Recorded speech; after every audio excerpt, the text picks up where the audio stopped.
Whereto thus Adam, fatherly displeased, O execrable son, so to aspire above his brethren, to himself assuming authority usurped, from God not given.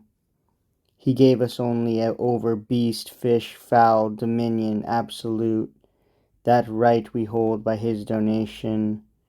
But man over men he made not lord, such title to himself reserving, human left from human free. But this usurper his encroachment proud stays not on man, to God his tower intends siege and defiance. Wretched man, what food will he convey up thither, to sustain himself and his rash army, where thin air above the clouds will pine his entrails gross, and famish him of breath, if not of bread?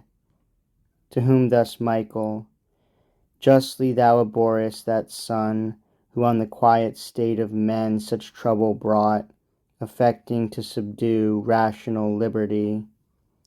Yet know withal, since thy original lapse, true liberty is lost, which always with right reason dwells twinned, and from her hath no dividual being.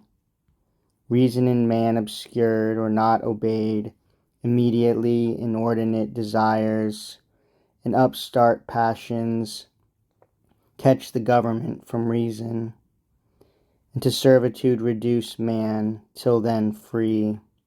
Therefore, since he permits within himself unworthy powers to reign over free reason, God, in judgment just, subjects him from without to violent lords, who oft as undeservedly enthrall his outward freedom. Tyranny must be, though to the tyrant thereby no excuse.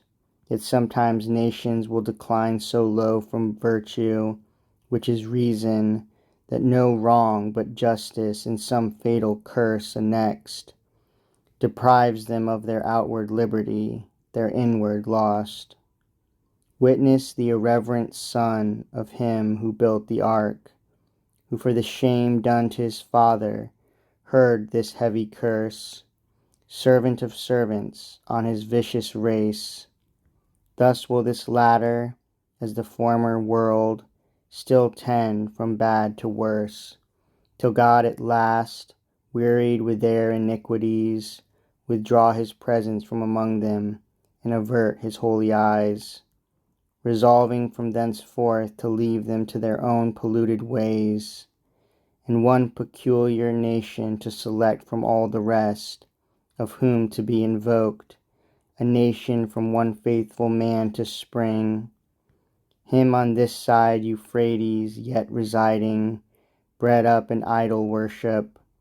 Oh, that men, canst thou believe, should be so stupid grown, while yet the patriarch lived, who 'scaped the flood, as to forsake the living God, and fall to worship their own work in wood and stone for gods.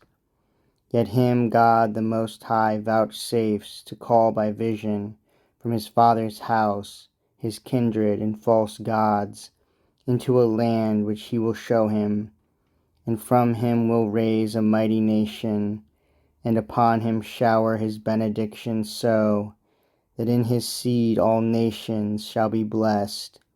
He straight obeys, not knowing to what land, yet firm believes. I see him, but thou canst not, with what faith he leaves his gods, his friends, and native soil. Of Chaldea, passing now the ford to Haran. After him a cumbrous train of herds and flocks, and numerous servitude, not wandering poor, but trusting all his wealth with God, who called him in a land unknown.